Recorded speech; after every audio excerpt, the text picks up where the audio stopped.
The silence in the Gilded Sparrow was a carefully curated commodity, worth more than the vintage Bordeaux aging in its cellar. It was the hushed reverence of old money, the soft clinking of heirloom silver against porcelain, the murmur of conversations that never rose above a discreet whisper. Tonight, on Christmas Eve, that silence felt like a physical weight pressing down on Julian Croft. He sat alone at a table for two, a ghost at his own feast, the crimson velvet of the opposite chair, an open wound in the otherwise perfect tableau. It was 8:45 p.m. The reservation had been for 7:30. He ran a hand over his jaw, the faint rasp of stubble, a testament to a day that had started before sunrise, and bled into this new, exquisite form of torture. His business associate, a well-meaning but hopelessly romantic man named Arthur, had sworn that Veronica Vance was a perfect 10, Julian, with a mind to match.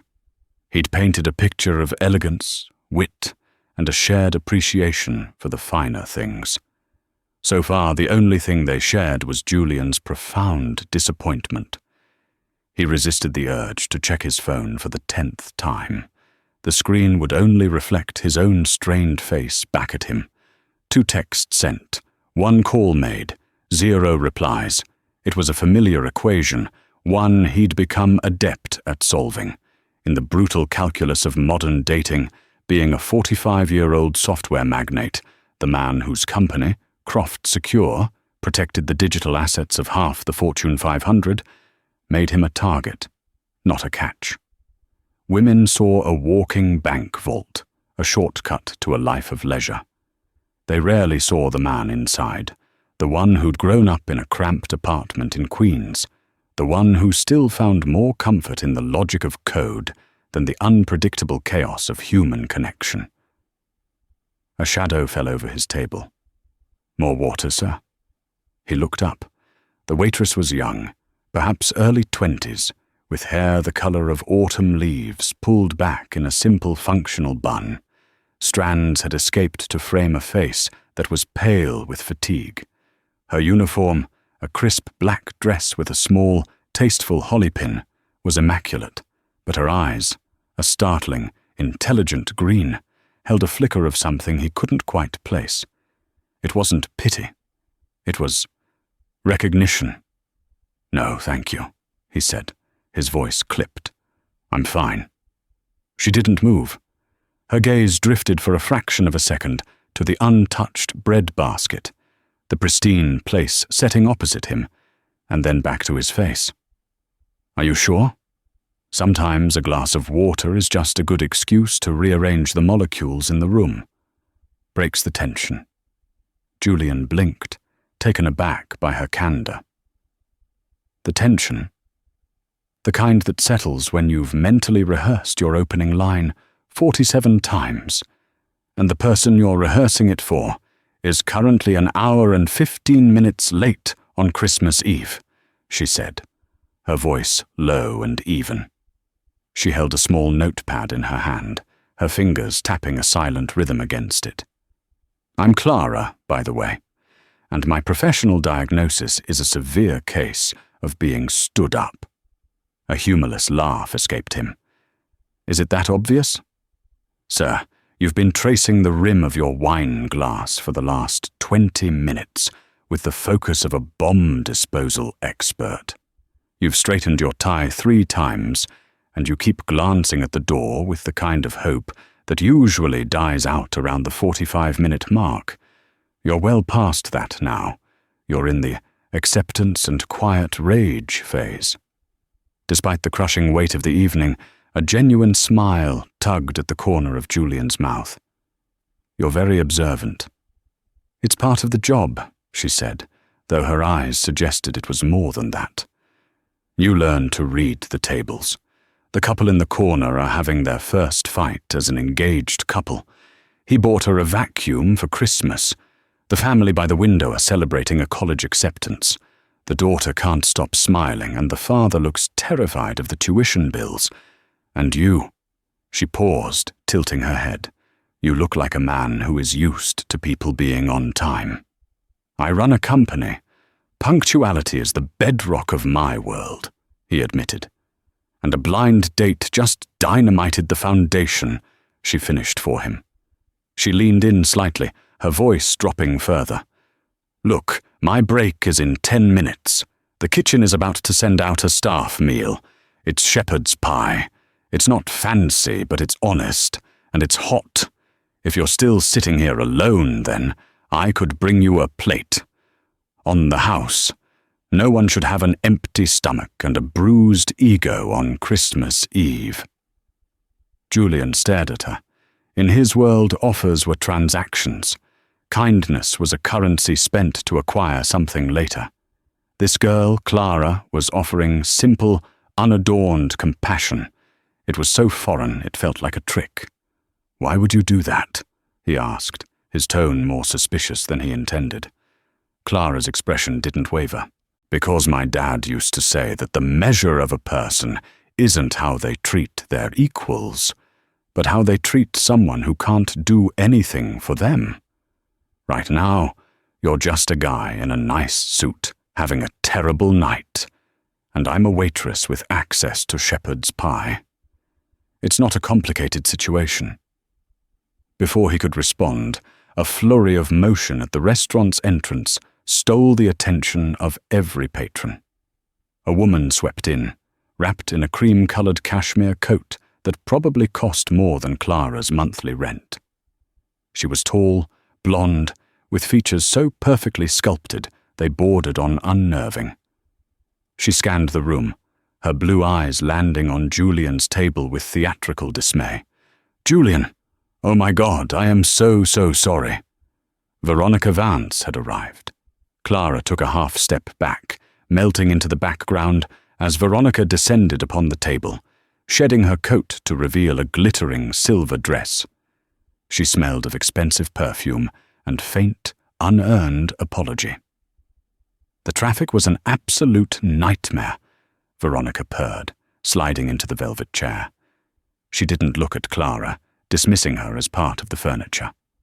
"You would not believe it. A total standstill on the bridge." Julian glanced at his watch. "For an hour and a half." "It was biblical," she said, waving a dismissive hand, her diamond bracelet catching the light. She picked up the menu, her eyes scanning it with practiced speed. "I'm starving. Let's get champagne, the best you have." This last part was directed into the air, a command meant for the invisible staff. Clara remained still, her face a mask of professional neutrality. But Julian saw her eyes narrow for a fleeting moment. He felt a strange pang of disappointment. The brief, unexpected connection with the observant waitress was severed. The world had righted itself. He was back in the familiar, transactional territory he knew so well. "So," Veronica said, leaning forward and placing a perfectly manicured hand on his arm. "Arthur has told me everything about you. Croft secure. The IPO next year. It's all terribly impressive." Julian felt a familiar weariness settle over him. It wasn't a date. It was a pitch. The evening wasn't ruined by her lateness. It had been doomed from the start. He was just beginning to understand how much. Clara retreated to the bustling sanctuary of the kitchen, the warmth and clatter a welcome shield from the Arctic chill that had followed Veronica Vance into the dining room. She refilled water pitchers, her movements automatic, but her mind was replaying the scene at Julian's table. She'd seen women like Veronica before. They moved through the world as if it were their personal showroom, seeing people not as individuals, but as assets or obstacles. There was the lie about the traffic. Clara had been watching the street outside all night. Traffic was unusually light for Christmas Eve. There was the way Veronica's eyes had scanned Julian's watch, a vintage Patek Philippe, before they'd met his gaze. It was a subtle, predatory appraisal that made Clara's skin crawl. "Table 7 needs more bread," Marco, the head chef, barked, not looking up from a row of perfectly seared scallops. On it, chef, Clara replied, grabbing a warm basket. As she moved back into the dining room, she allowed her path to curve slightly, bringing her within earshot of Julian's table. She wasn't trying to eavesdrop, not really. It was more of an instinct, the same one that made her notice the tiny, almost invisible maker's mark on a piece of antique silver, or the subtle hesitation in a person's voice that betrayed a lie. Her passion wasn't waitressing, it was history, specifically art history. She was supposed to be finishing her master's degree, spending her days in dusty archives deciphering medieval manuscripts. But her mother's illness and the mountain of medical bills had put that dream on an indefinite hold. So now, instead of analyzing the brushstrokes of a Renaissance master, she analyzed the tells of the wealthy patrons of the Gilded Sparrow. And that's why this is such a unique opportunity, Veronica was saying, her voice a conspiratorial murmur. She had a tablet out on the table, its screen glowing. It's a private sale. The family is desperate. They don't know what they have. Julian looked skeptical. An original illuminated manuscript from the 12th century? The Seraphim Codex. I've never heard of it. That's the point. It's been in their private collection for generations, completely undocumented, Veronica said, her excitement sounding a little too polished. My sources have authenticated it. Look at this detail. She swiped the screen. From her vantage point, Clara caught a clear glimpse of the image. A page of vellum covered in elegant script, with a magnificent, gilded illustration of an angel in the margin. It was beautiful, breathtakingly so, and it was wrong. Clara froze for a split second, her professional training screaming in her mind. The angel's wings were painted with a shade of ultramarine blue that was impossibly vibrant, impossibly pure for the 12th century. True ultramarine, ground from lapis lazuli, was worth more than gold back then. It was used sparingly, reserved for the Virgin Mary's robes. An artist of that era would never have used it so lavishly on a marginalia angel. The color on the screen was flatter, more uniform. It looked like French ultramarine, a synthetic pigment not invented until 1826. It was a forgery, a very, very good one, but a forgery nonetheless. Her heart began to pound. This wasn't just a bad date, it was a con, a multi-million-dollar con, if the hushed, intense way Veronica was speaking was any indication. Julian Croft, the man with the sad eyes and the expensive watch, was about to be fleeced. What could she do? Interrupt them? Excuse me, sir, but your date is a fraud, and she's trying to sell you a fake manuscript? She'd be fired on the spot, probably laughed out of the restaurant. It wasn't her business. She was just the waitress. Her job was to refill water glasses and take orders, not to play detective. She continued on her rounds, her mind racing. She delivered the bread to table 7, took a dessert order from the couple by the window, but her eyes kept being drawn back to Julian's table. Veronica was in full sales mode now, her gestures animated, her smile dazzling. Julian was listening intently, his initial skepticism seemingly eroded by her charm and the allure of the unique opportunity. Clara found herself near an elderly couple's table. The woman, Mrs. Gable, a regular, was admiring a small silver locket her husband had just given her for Christmas. "It's beautiful, dear," she was saying, "but I'm sure it's just a trinket." "The man at the antique shop said it was Edwardian," Mr. Gable said proudly. Clara paused, a genuine smile touching her lips. "May I?" she asked softly. Mrs. Gable handed her the locket. Clara turned it over in her palm. Her fingers, sensitive from years of handling delicate paper and artifacts, traced the edges. "He was right," she said, her voice quiet but confident. "See this tiny stamp here, next to the clasp?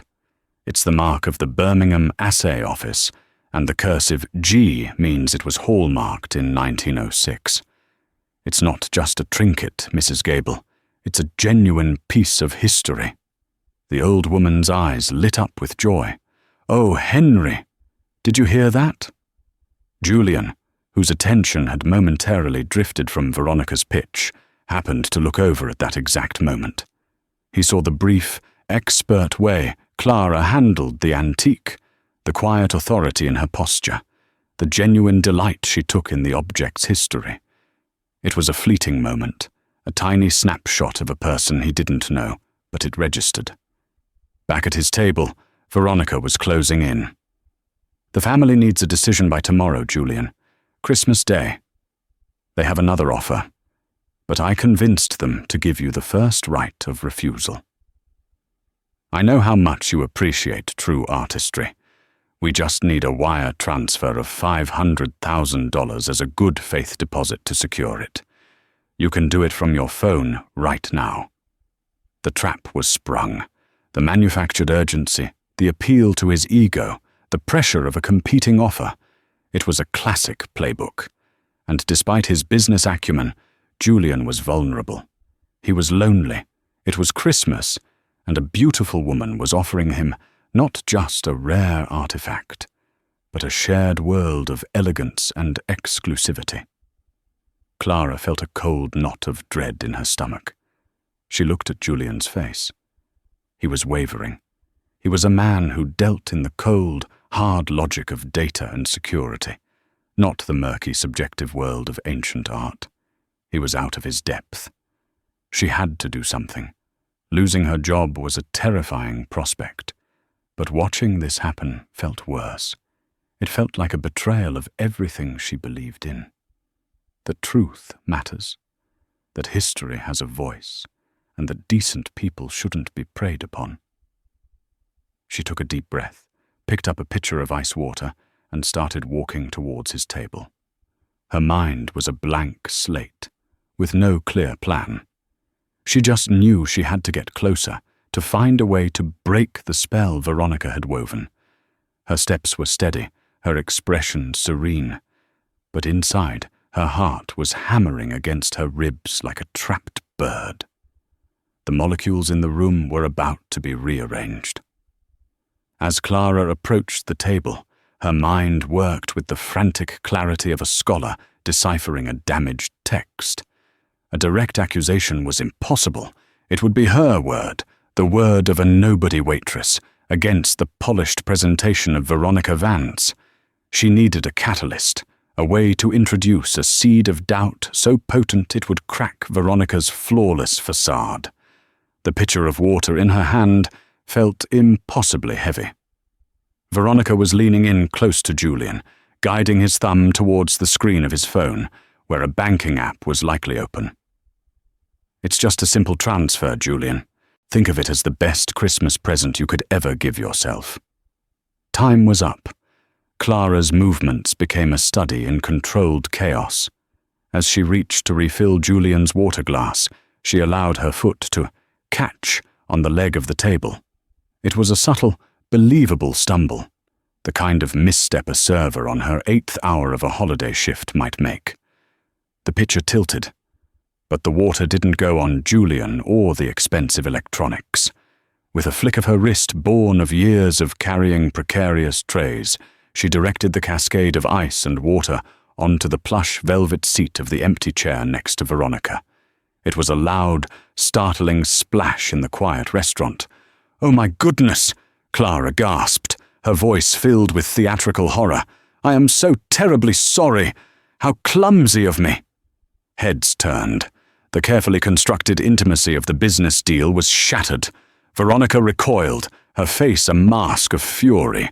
"You idiot! Watch what you're doing!" "I am so sorry, Ma'am," Clara said, her eyes wide with feigned panic as she began dabbing at the drenched chair with a napkin. Her position, now bent low beside the table, gave her the perfect, unobstructed view of Veronica's tablet, which still lay face up, displaying the forged manuscript page. This was her opening. She looked from the tablet to Julian, her expression a careful blend of apology and dawning intellectual curiosity. "Please forgive me, sir. My apologies. I was just so distracted for a moment." She gestured with her chin towards the tablet. "Is that a page from the Seraphim Codex? I wrote a paper on its sister manuscript, the Chartres Evangelion, in graduate school. The style is unmistakable." Julian lowered his phone, his attention fully captured. "You know about 12th century manuscripts?" Veronica shot Clara a look of pure venom. "She's a waitress. What could she possibly know?" Clara ignored her, keeping her eyes fixed on Julian, speaking to him as if they were the only two people in the room. "The illuminations are a beautiful example of the high Romanesque period," she continued, her voice gaining confidence, the passion of the dormant art historian now fully awake. "But it's fascinating that the artist chose to use such a saturated ultramarine on the angel's wings. It's incredibly rare." She paused, letting the statement hang in the air. "In fact," she added, as if a thought had just struck her, "that specific, flat, highly saturated hue wasn't chemically synthesized until the 1820s. They called it French ultramarine. Before that, you'd only get a deep blue like that from grinding lapis lazuli, and the texture would be far more granular, less uniform. An artist in the 1100s would have guarded a pigment like that more carefully than his own life. He certainly wouldn't have used it so generously on a minor illustration." Silence. The word synthesized hung in the air like a puff of smoke from a gun. It was a precise, academic, and utterly damning observation. It wasn't an opinion. It was a fact that a waitress had no business knowing. Julian stared at Clara, then at the tablet. He zoomed in on the angel's wing. For the first time, he wasn't just looking at a pretty picture. He was seeing it through her eyes. He saw the unnatural smoothness, the uniform color she'd described. He was a man who'd built an empire on finding flaws in complex systems, tiny vulnerabilities that could bring down a whole network. Clara had just pointed out the fatal flaw in Veronica's system. Veronica's face had gone pale beneath her expensive makeup. That's ridiculous. It's a trick of the screen's light. Who is this person? Get her away from here." But the spell was broken.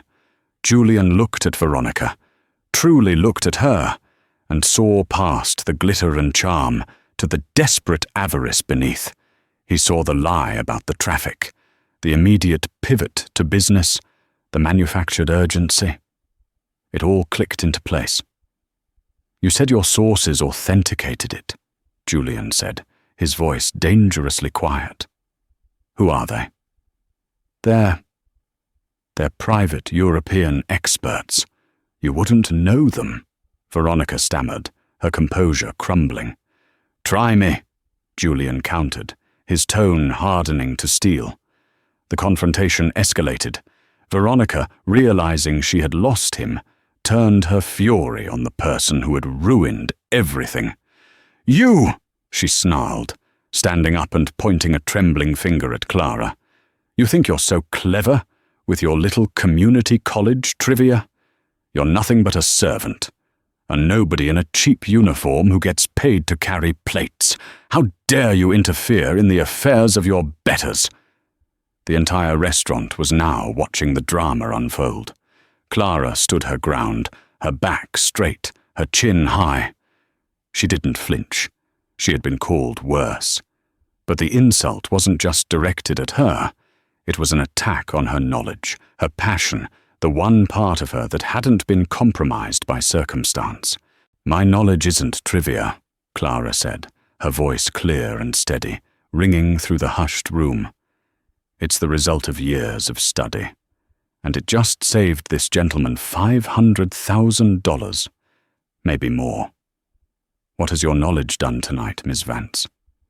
The checkmate was absolute. Veronica's face contorted in a mask of pure hatred. She snatched her purse from the table.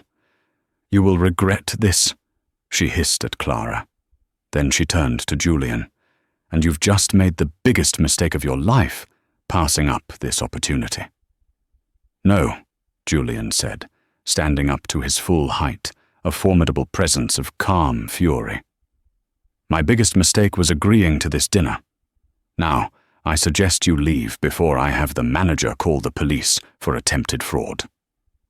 With a final, withering glare at Clara, Veronica Vance turned and stormed out of the Gilded Sparrow, her cashmere coat a flag of defeated retreat. The silence she left in her wake was heavier and more profound than anything that had come before. Julian slowly sat back down.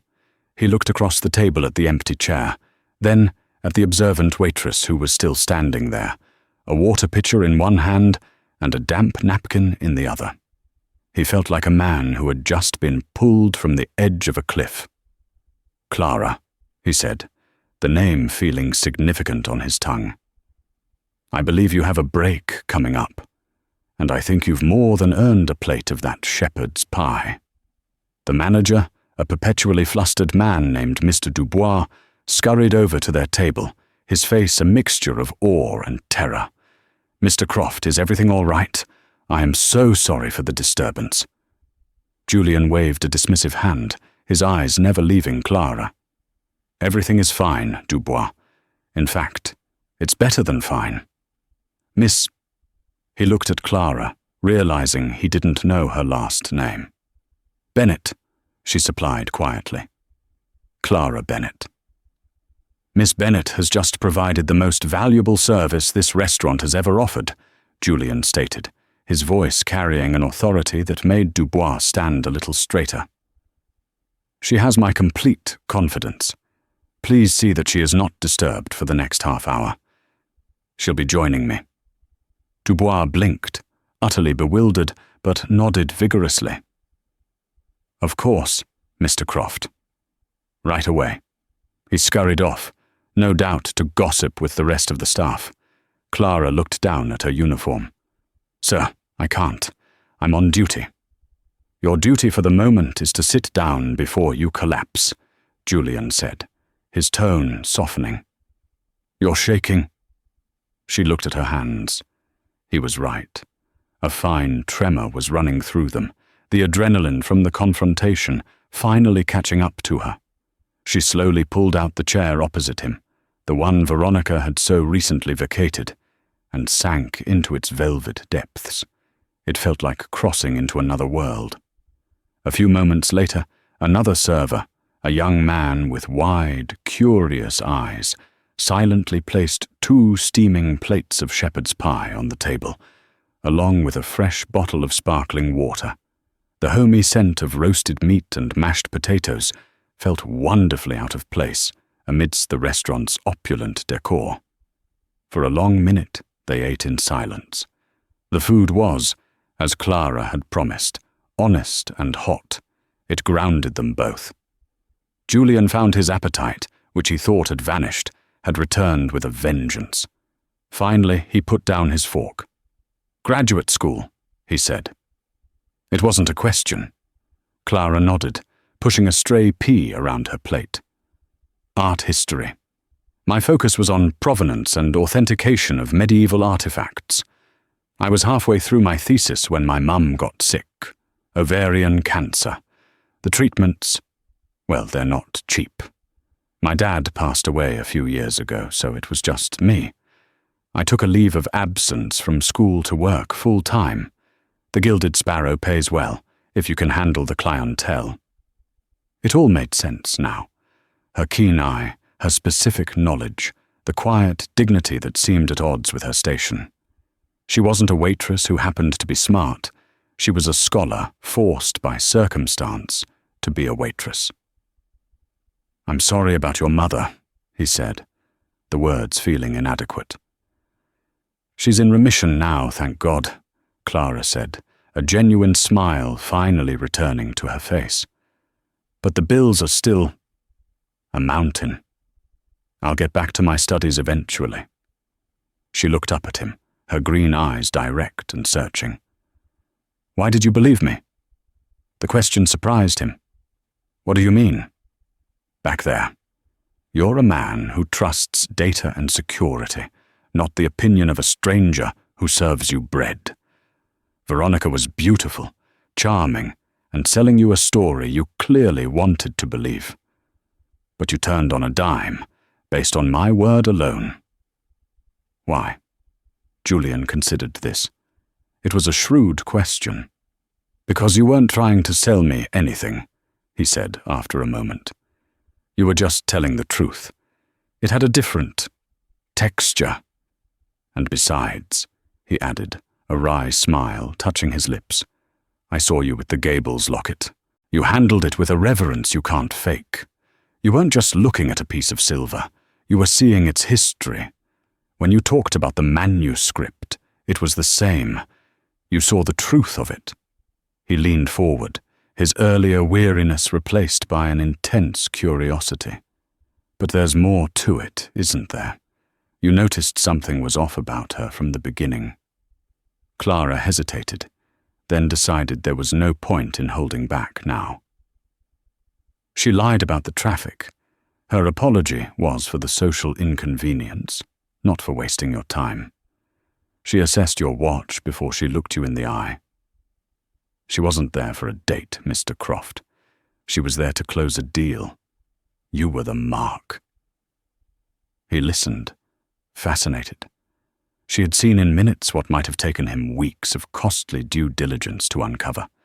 She didn't use algorithms or security protocols.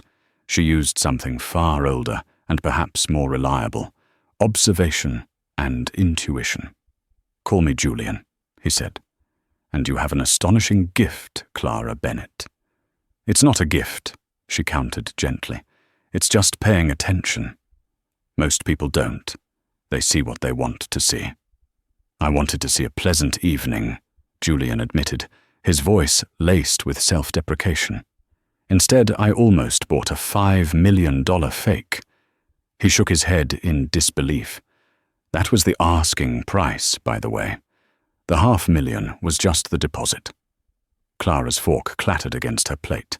$5 million. The sheer scale of the fraud was staggering. The mountain of her mother's medical bills suddenly seemed like a small hill in comparison. "You have to understand," Julian continued, feeling a strange need to explain himself to her. "My life is isolating. The more successful the company becomes, the harder it is to know who to trust. Everyone wants something. Arthur, my associate who set this up, he's a good man, but he's easily fooled by a pretty face and a good story. I've become guarded." "You have every right to be," Clara said. "And yet, I almost fell for it," he mused. "Maybe I was tired of being guarded." He looked at her, his gaze intense. "I owe you a debt I can't possibly repay. But I have to try. Let me pay for the rest of your tuition. Let me clear your mother's medical bills. Name a price. Anything." It was the offer of a lifetime, a magic wand that could erase all her problems, put her back on Te-so-ho-ho. The offer hung in the air between them, a shimmering, impossible bridge between his world and hers. It was a lifeline, a deus ex machina, the sudden and complete erasure of every single anxiety that gnawed at the edges of her sleep. The mountain of medical debt, the deferred dream, the gnawing fear of a future spent balancing trays instead of deciphering texts, all of it could vanish with a single word. It was everything she had ever allowed herself to wish for in her most desperate, private moments, and for that very reason, she could not accept it. "No," Clara said. The word was quiet, yet it landed in the opulent silence of the restaurant with the force of a physical blow. It was not defiant or ungrateful. It was a statement of fact, a line drawn not in sand, but in granite. Julian's confusion was palpable. It radiated from him, a wave of pure cognitive dissonance. In his 45 years, in a life defined by quantifiable exchanges and the absolute power of capital. The word no in this context was a foreign concept. It was a bug in the code of human interaction as he understood it. No? I don't understand. Why? Clara took a slow breath, gathering her thoughts, choosing her words with the same precision she would use to describe the provenance of a priceless artifact. Because, Julian, that would make this a transaction. It would retroactively assign a monetary value to what happened tonight. It would turn an act of human decency into a service rendered for a fee. She looked at him, her green eyes clear and unwavering, compelling him to understand. I didn't expose Veronica Vance to earn a reward. I did it because it was the right thing to do, because my father taught me that knowledge creates an obligation to use it for good. If I take your money, it invalidates that. It makes me a participant in the same transactional world you're trying to navigate. It would just be a different kind of pitch. She pushed her plate away gently, the rich aroma of the shepherd's pie suddenly cloying. Her appetite had vanished, replaced by a fierce, protective instinct over the one thing she owned outright: her integrity. Thank you for the meal. It was a very kind and unexpected pleasure. But my break is over. She rose from the velvet chair, the movement fluid and decisive. For a fleeting second, she was no longer a waitress, and he was no longer a magnate. They were simply two people suspended in the aftermath of a shared, bizarre crisis.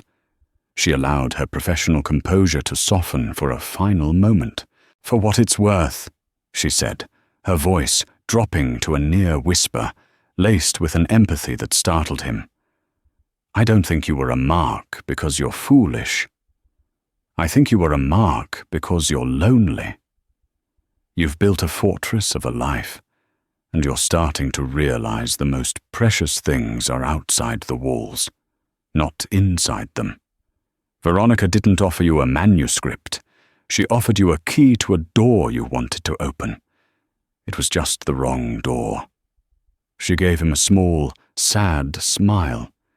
"Maybe spend less time with people who want to sell you keys, and more time with people who are content to just sit with you in the room." And with that, she turned and walked away. He watched her move through the dining room, her posture straight, her purpose clear.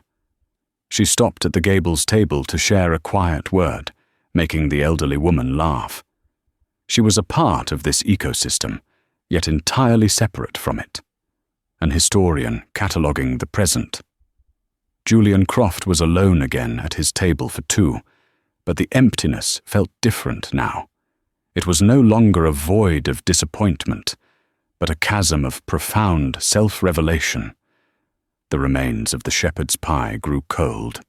The vintage wine in his glass seemed tasteless. In a world of assets and acquisitions, a woman in a simple black dress had just handed him a truth more valuable than his company's entire portfolio, and he, the master of systems and solutions, had absolutely no protocol for how to process it. He felt like a man who had been reading the wrong language his entire life, who had just been shown the first letter of a new, infinitely more complex alphabet. The day after Christmas was a quiet hum of exhaustion and reflection. For Clara it was a precious day off, but her mind refused to rest. She sat in the worn armchair in her small, book-filled living room, a mug of tea growing cold in her hands. The events of the previous night played on a loop, each detail sharp and unsettling. The gleam of Veronica's bracelet, the cold fury in her eyes, the astonishing sum, $5 million, that had hung in the balance. She had done the right thing.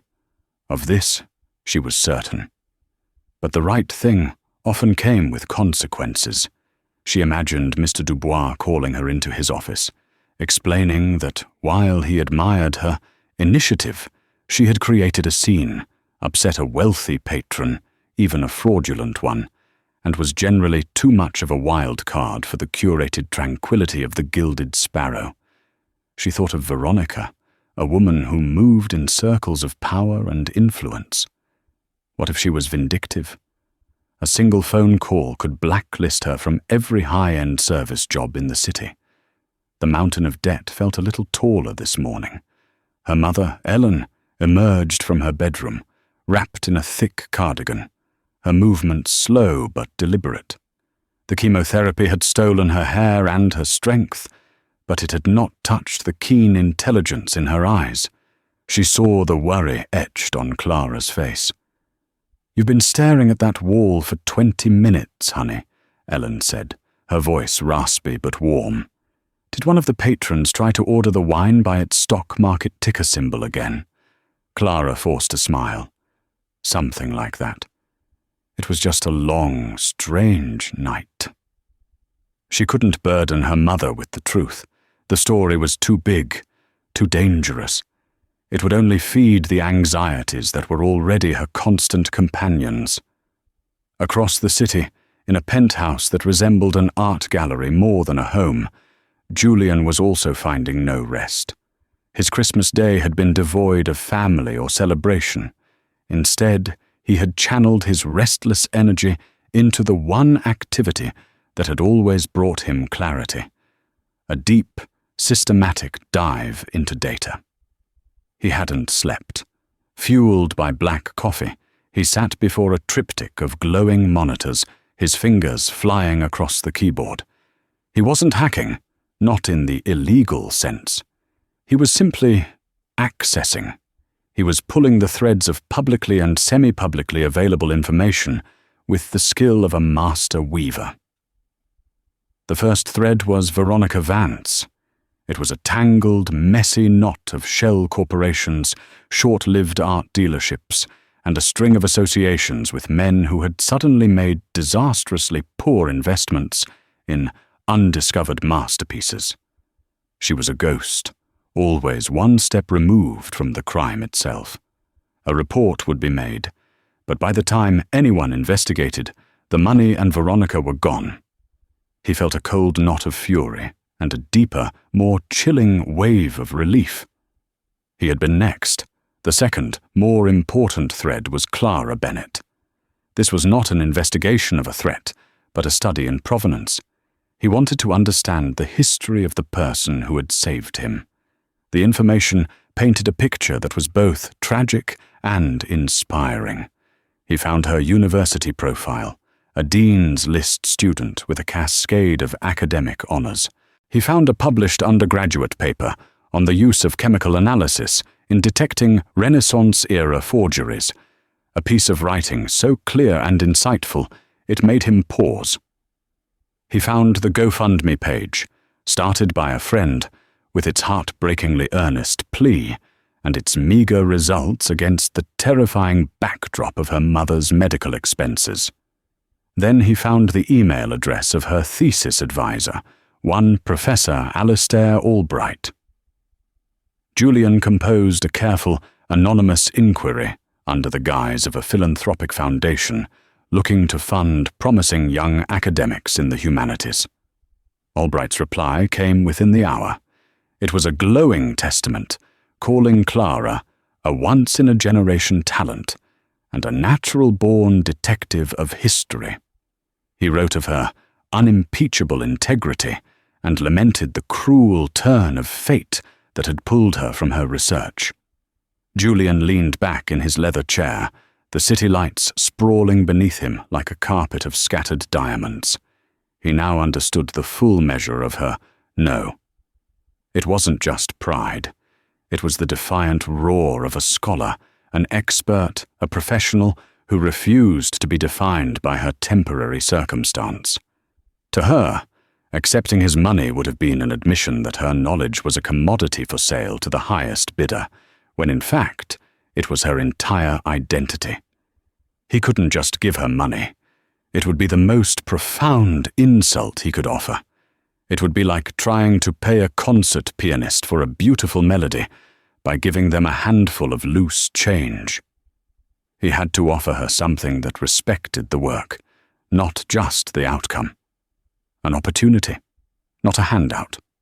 A platform, not a safety net. He spent the next 2 hours on the phone. His first call was to his wealth manager, setting up a blind trust with a labyrinthine series of cutouts. The second was to the director of the Denver Art Museum, a man whose institution had been the beneficiary of Julian's quiet 8-figure donations for years. Julian laid out his idea, not as a request, but as a proposal for a new, groundbreaking initiative. He was not just donating money, he was designing a system, a perfect, unbreachable line of code translated into the language of philanthropy. The phone call came in the late afternoon. Clara was sorting through a box of her old research notes when her phone buzzed with an unknown number. She almost ignored it. "Hello? Am I speaking with Clara Bennett?" The voice was warm, elderly, and achingly familiar. "Yes, this is she." "Clara, my dear girl, it's Alistair Albright." Clara sat bolt upright, scattering a pile of index cards. "Professor, my goodness, it's wonderful to hear from you. Is everything okay?" "Okay?" He chuckled, a sound like rustling parchment. "Everything is extraordinary, a bolt from the blue. Clara, the museum has just been contacted by a new philanthropic trust, a major one. They've established a grant to create a new research fellowship, effective immediately." He paused for dramatic effect. "It's to be called the Bennett Provenance Fellowship. It is a 2-year, fully funded position. The fellow's mandate is to conduct a complete survey, authentication, and cataloguing of the museum's uncatalogued medieval and early Renaissance holdings. It comes with a senior researcher's salary, full medical benefits for you and your designated family member, and a separate, generous stipend specifically for the completion of your master's thesis." The world tilted on its axis. Clara couldn't breathe. The words floated in the air, refusing to assemble themselves into a coherent reality. The Bennett Fellowship. Medical benefits. Thesis. It was a fantasy, a daydream she wouldn't have even dared to construct for herself. "Professor, I don't understand. The Bennett Fellowship?"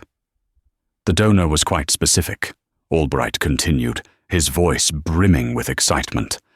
"They said they were looking for a candidate with a unique synthesis of academic rigor and applied, real-world observational acuity.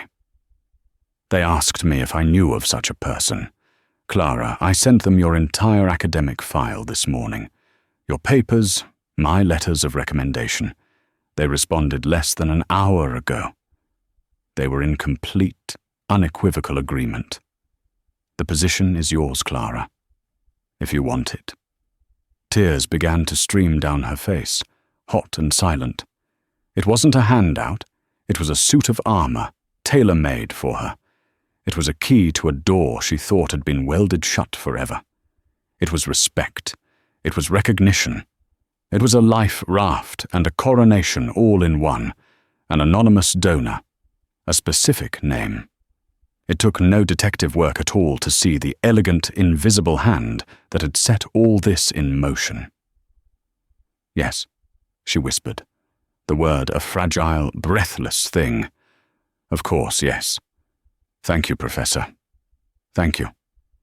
After she hung up, she sat in the deepening twilight of her living room, the tears still falling. Julian Croft had heard her no. He had listened not just to the word, but to the principle behind it. He hadn't broken through her walls with the brute force of his wealth. He had, with quiet precision, simply built her a door and handed her the key. It was the most astonishingly elegant, deeply thoughtful act she had ever witnessed. Her hand trembled as she found the business card he had discreetly left on the table. She composed and deleted a dozen messages, none of them adequate. Finally, she wrote the simple truth. "I don't know what to say. Thank you feels like an insultingly small word for what you've done." His reply was almost instantaneous. "It was the best investment I've ever made. The fellowship requires a sharp, analytical mind. I trust yours is up to the task." A real, watery smile spread across her face. He was giving her an out, framing it as a challenge, not a gift. "I will do my best not to disappoint my anonymous benefactor." A few seconds passed. Then, another message. "I have no doubt. Now that your professional circumstances are about to change, I was wondering if you might be free to have coffee sometime. Strictly as two colleagues, of course. I have a feeling I could learn a great deal from your observational acuity." Clara looked around the small room, at the stacks of books that were not just a hobby, but her life's work.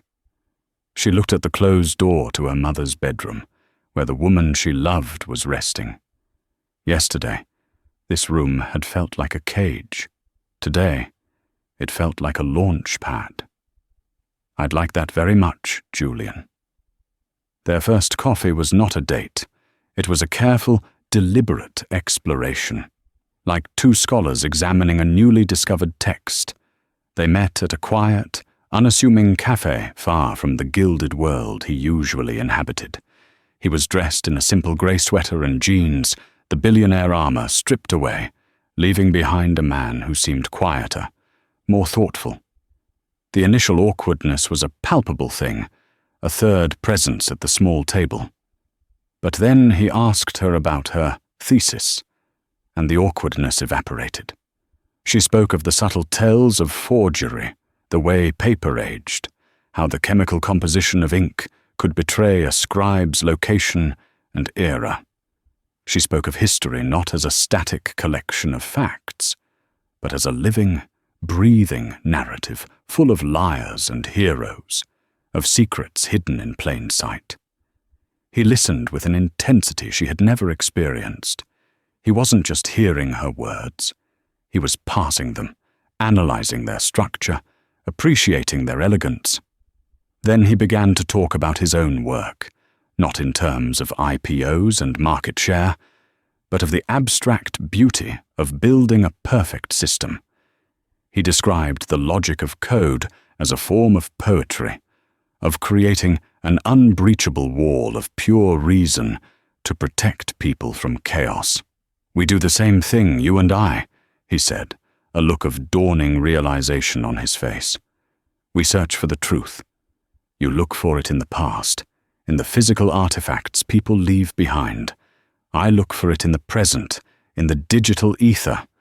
We're both just authenticators." That was the moment the dynamic shifted forever.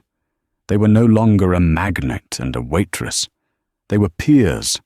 Coffee became walks through the city's oldest neighborhoods, where she would point out the architectural ghosts of previous eras. It became visits to dusty bookstores, where they would argue good-naturedly about historical biographies.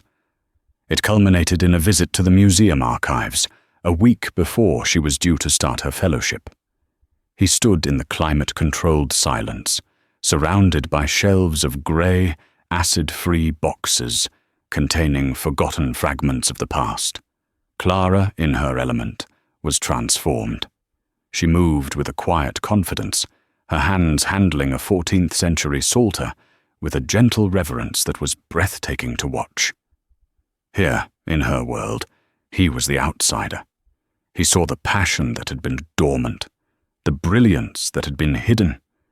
He felt a profound sense of peace, a feeling of having arrived at a place of genuine substance after a lifetime spent in a world of glittering surfaces.